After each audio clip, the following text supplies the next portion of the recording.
Hi everyone, welcome to Wesno's Tech News and Reviews. So today we'll be discussing who really deserves the king of budget smartwatches place. We've got the Honor Watch ES, which is the new addition to the Honor family, and then we've got the Amazfit GTS right here. Now the ES has a lot to offer. It costs £100 or $120. It's got 95 sport modes. It's got a huge 1.64-inch AMOLED screen. Well, the Amazfit GTS also has the 1.64-inch AMOLED screen, but only 12 sport modes. This one has inbuilt GPS, actually dual GPS, while the ES only has connected GPS. There are plenty of similarities between the two, and there's also plenty of differences. Let's take a look at them. Let's nail them and understand which watch will give you much more value in the £100 or $120. If you are new to Wesno's Tech News and Reviews, we talk about the latest tech news. We do brutally honest reviews and share hacks and tricks along the way. So make sure to hit that subscribe button and bell notification so you don't miss out. The Amazfit GTS is more of an all-rounder, focusing on making your experience as light, comfortable and enjoyable as possible. It has a humongous 1.64-inch AMOLED screen that is bright, vibrant and just so darn useful. You can skip into widgets just by tapping on the modules of your favorite watch face. It's super light at only 25 grams. Well, the Honor Watch ES is also bringing the best of the Honor Magic Watch 2 to the table, except for a number of smaller things. Well, not that small if you are into running or cycling, because it does miss out on the dual GPS. But it still has that user-friendly interface. Top sport and fitness functionality, 95 sport modes, and 12 animated workout courses. Well, actually, these 12 courses have 44 animated exercises with gesture demonstration. If that's not awesome, I don't know what is. Also, the Honor Watch ES has massive improvements in regards to CPU, because the Honor Magic Watch 2 did have a problem. It was slightly lagging here and there. It did have a couple of glitches. Well, the Honor Watch ES seems to be rid of that problem. The interface is smooth and fast. Glitches and lags are rare and usually not obtrusive at all.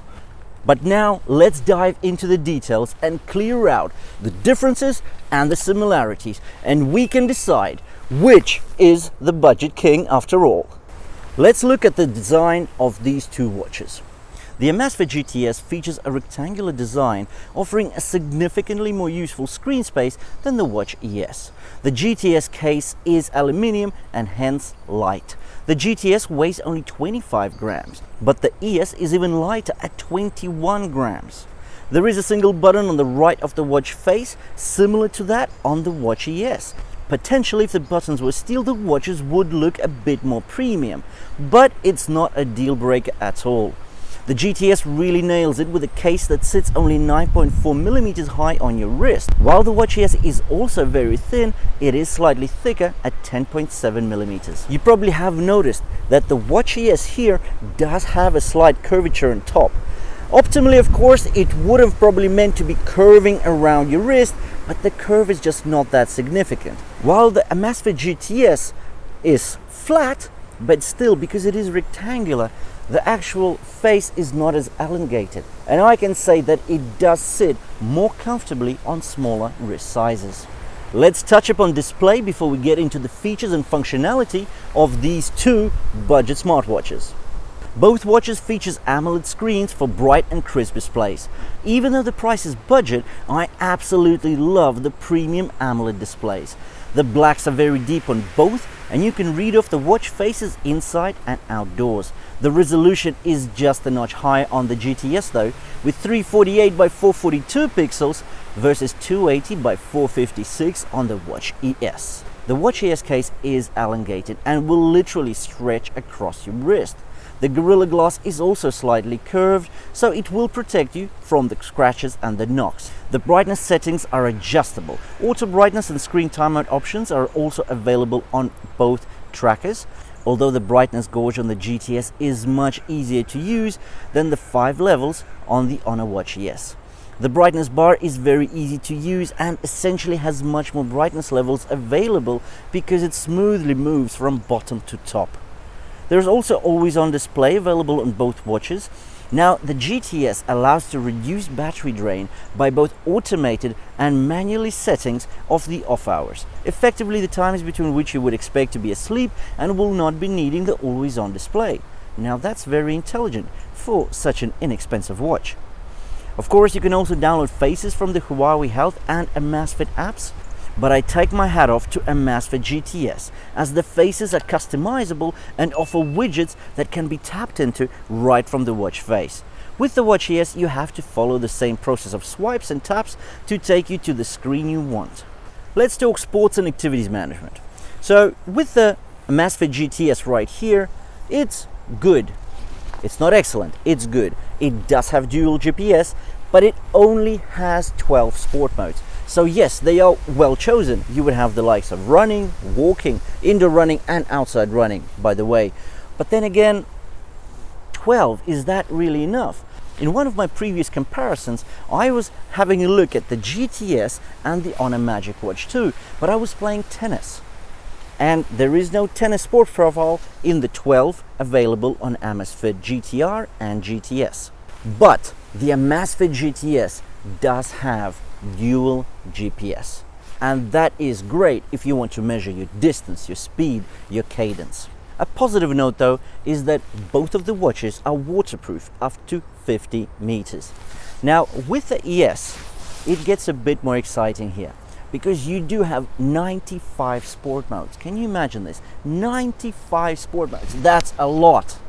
And on top of that, you get 12 animated workout courses.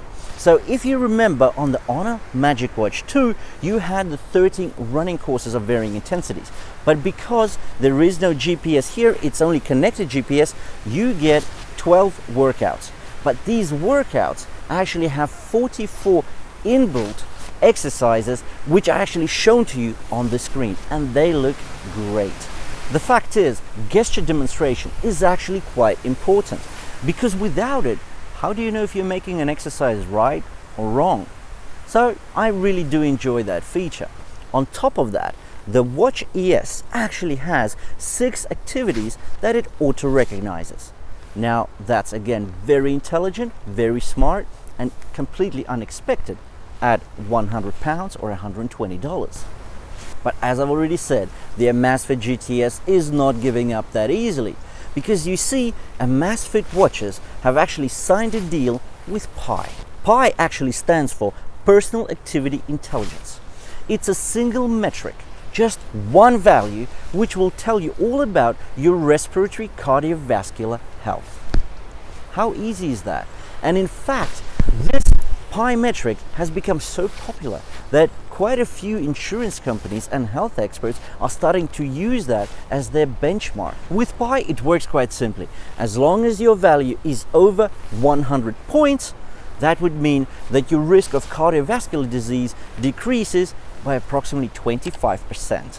But the Honor Watch ES does offer a couple of functions and features which are exclusive to it, and the Amazfit GTS simply doesn't have them. For example, there's a breathing app. So these are guided, timed breathing exercises that you can follow through to relax yourself. On top of that, there's a stress monitor. And the interesting thing about the stress monitor is that you can use it either on demand, so if you want to run it, you just click on it, or you can have it running in the background continuously. Another great addition to the Honor Watch ES is the SpO2 monitor. The SpO2 measures your blood oxygen saturation in the blood. Unfortunately, it's not a continuous metric that can be calculated in the background, but you can still use it on demand. Last but not least, I would like to talk about battery life. Because you see, with the Honor Watch ES, Honor claims that yes, this tracker will last for 28 days with casual use. I disagree, because I've had the tracker for about 25 days now. And I can say that with casual use, occasional connection to your smartphone for the GPS signal, you will be looking at a good, strong battery life of about 14 to 16 days. Amazfit claims for the GTS 15 days, I also disagree with that because I've had it for about 3 months now, and I can say that it will last you 8 to 10 days on average. Now, who are these trackers for? Well, we have to understand that both of them are budget trackers, but they have amazing screens. In fact, both screens are 1.64 inch, but the Honor Watch ES has a more elongated screen, while the Amazfit GTS is more traditional and more squarish and rectangular. The Amazfit GTS has dual GPS. The Watch ES doesn't, but it has way more sport modes. It has workouts that are shown to you on the watch face. That just seems a bit more advanced. It's got stress monitoring. It's got guided breathing exercises. It can track your sleep in 3 stages: REM, deep sleep, light sleep. While the GTS has a lovely screen, very simple UI, and I think the CPU is probably running this beast slightly faster than the Honor Watch ES. Now, it's tough to give preference to either of these watches. I can just say that if you are into sports, go for the Honor Watch ES. If you do need GPS for your runs, your cycles, then you probably need to step up and go to the Honor Magic Watch 2. But if you need an all-rounder and you do have a smaller wrist size, then definitely go for the Amazfit GTS. By the way, thank you to everybody who has already subscribed to the Wesnows channel. If you haven't though, please click on the red subscribe button below the screen to make sure you don't miss out on any of the new content coming out.